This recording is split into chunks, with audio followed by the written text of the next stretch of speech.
Fala, galera. Vamos à nossa aula de redação.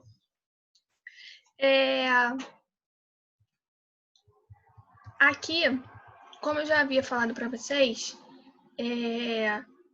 a gente vai fazer aquela revisão, tá? E baseado em exercícios, tá? Então, vamos colocar em dia os exercícios, tá? Da apostila. Essa apostila aqui é a apostila 6. Os exercícios serão de biografia, tá? Então, aqui, o exercício 1, 2 e 3 já vem com o gabarito aqui exposto, tá? Então, a 1, né, tá falando aqui, após a leitura da biografia, justifique sua classificação como tal gênero, informando a que tipo pertence. Então, a biografia aqui é uma biografia do Garrincha, tá? E aqui tá na terceira pessoa, ou seja, a pessoa está contando uma biografia e não é, o próprio autor, né, que conta a história dele. Ele está contando uma história de outra pessoa. Então aqui, né, o texto fornece dados de alguém como paternidade, local e data de nascimento e algumas de suas realizações. É uma biografia em terceira pessoa, ou seja, produzida por terceiro. Então, é uma biografia, alguém contando a história de outra pessoa, tá? Quais atividades do biografado são enfatizadas no texto? Então, são enfatizadas suas atividades profissionais e como cidadão. Não há referências em sua obra poética. Então, tudo que foi citado é mais voltado sobre coisas profissionais, né? Relações profissionais e de cidadania, né? Sociais ali, né? Pela leitura do texto, concluímos que o livro Estrela Solitária é uma. Então, aqui a alternativa B, biografia de Garrincha, escrita por outra pessoa. Então, gabarito B. Aqui a gente já começa, né? Essa aqui já está feita, tá? A número 4 já está feita. Então, gabarito letra D. A pergunta era: no texto sobre Zuzu Anjo, o trecho no qual se pode identificar um contexto histórico, então ele está querendo a parte histórica, tá? Aí aqui ela fala que, né, começou sua carreira como costureira, não é contexto histórico, tá? Tá contando mais da vida dela mesmo. O anjo era a logomarca de sua confecção, também não. Ousada, criativa e inovadora, também não, né? Tá dando umas características dela. Eu não tenho coragem, coragem tinha meu filho, não. E aqui tá falando, era mãe do militante Stuart Angel Jones, desaparecido político. Então aqui é um contexto histórico, ele era militante, né? Então é um contexto histórico. Então, letra D. Aqui temos dois textos.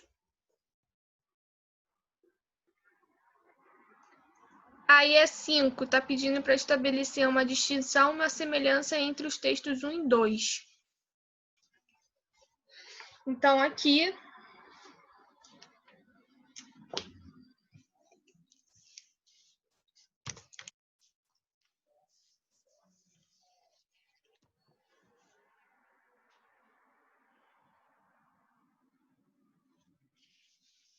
deixa eu ver se eu acho aqui, senão a gente faz junto.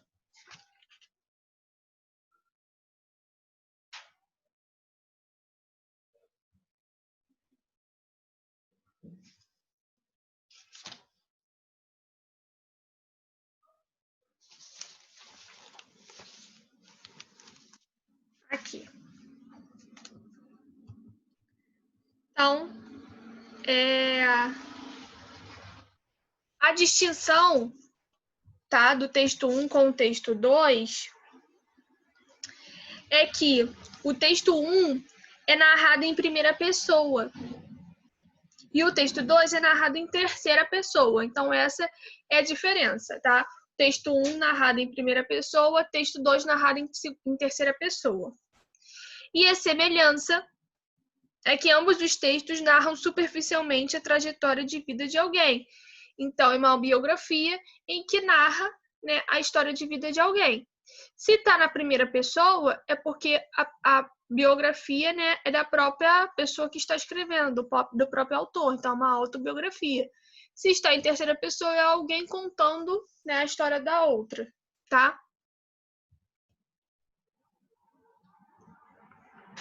Aqui, número 6. Número 6. Memórias do Cárcere do romantista Graciliano Ramos contam as desventuras do autor enquanto foi preso político no presídio da Ilha Grande em 1936. Apesar de ser um livro autobiográfico, o autor expõe, logo na abertura, as dificuldades de reconstrução da memória. A consciência de Graciliano Ramos, em relação ao caráter parcialmente ficcional de suas memórias, estava evidenciada no seguinte trecho. Então, a letra 6 é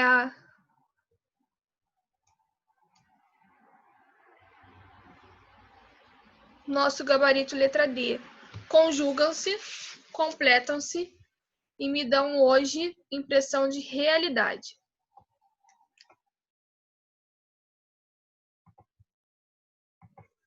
Gabarito letra D. 7. Considerando seus conhecimentos sobre os gêneros textuais, o texto citado constitui-se. Então, vamos passar o olho aqui no texto.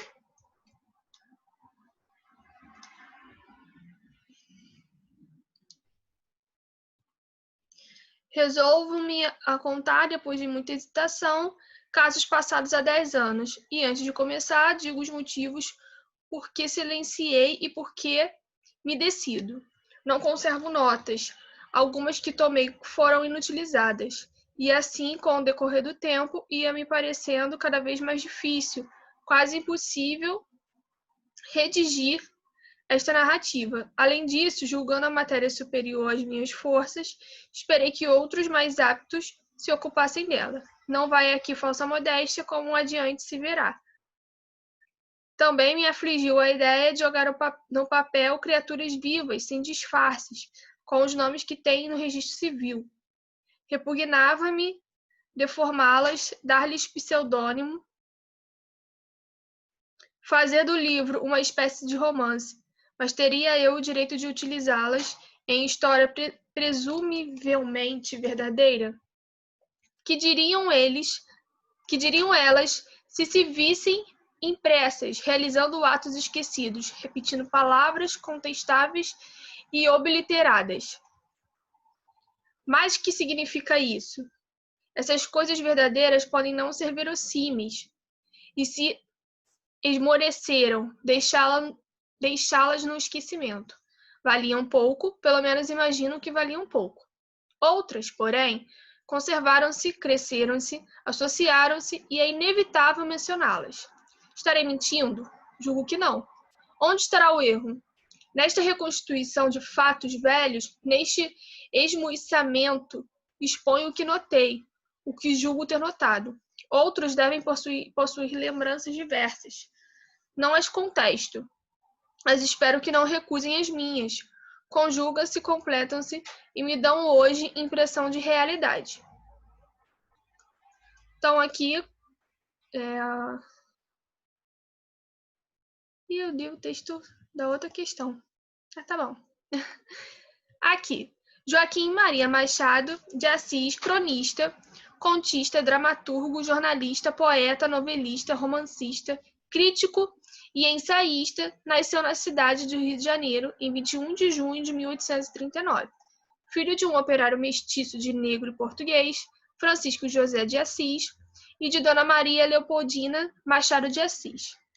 Aquele que viria a tornar-se o maior escritor brasileiro e um mestre da língua. Perde a mãe muito cedo e é criada pela madrasta, Maria Inês, também mulata, que se dedica ao menino e o matricula na escola pública, única que frequentou o autodidata Machado de Assis. Então, aqui está contando a história, né, um pouquinho da história de Machado, e aí aqui está pedindo para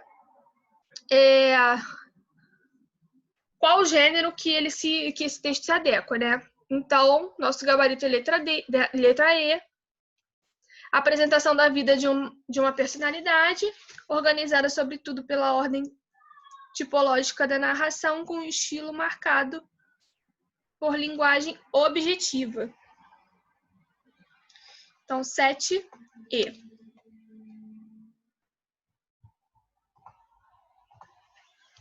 8.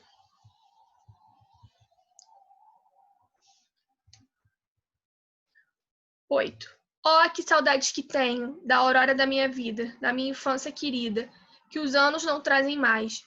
Que amor, que sonhos, que flores, naquelas tardes fagueiras, à sombra das bananeiras, debaixo dos laranjais.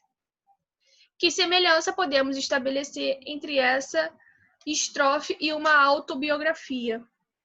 Então, daqui, qual a semelhança que a gente pode retirar, né? Nossa resposta. Como um autor de uma autobiografia, o eu lírico está em primeira pessoa. Então, aqui o eu lírico, né, está falando, né, dele, da saudade dele. E uma biografia seria também, uma autobiografia seria também, né, em primeira pessoa. Então, essa poderia ser a nossa... algo paralelo, né? 9. O fragmento lido pode ser considerado autobiográfico porque, então aqui, morri de uma pneumonia, mas se lhe disser que foi menos a pneumonia do que a ideia grandiosa e útil, a causa da minha morte, é possível que o leitor me não creia. E todavia é verdade. Vou expor-lhe sumariamente o caso. Julgue-o por si mesmo. Então aqui o que a gente pode fazer de semelhança e ser considerado um autobiográfico. Então, aqui, o narrador é o próprio emissor, embora esteja morto. Então, o nosso gabarito, letra A. Então, tá ali em primeira pessoa, né? Ele está falando, né? Contando a história. E aqui, para a gente encerrar esse primeiro tempo do vídeo e começar o segundo, qual é o gênero textual que se pode classificar o fragmento e por quê? Então, esse fragmento aí é uma autobiografia, tá? Então, aqui diz: um dia, além dos órgãos na poética Friburgo, isolado dos meus companheiros de estudo, tive saudade da casa paterna e chorei. Então, aqui, só lendo o primeiro parágrafo aqui, ele está em primeira pessoa e está contando a história, né, da pessoa. Então, é uma autobiografia. O narrador, em primeira pessoa, relata uma passagem de sua vida. Então, ele está contando sua própria história, tá? Então, gênero textual é uma autobiografia. E porque está em primeira pessoa e o autor está relatando algo de sua história. Beleza? Então, no segundo vídeo, a gente corrige da 11 até 16.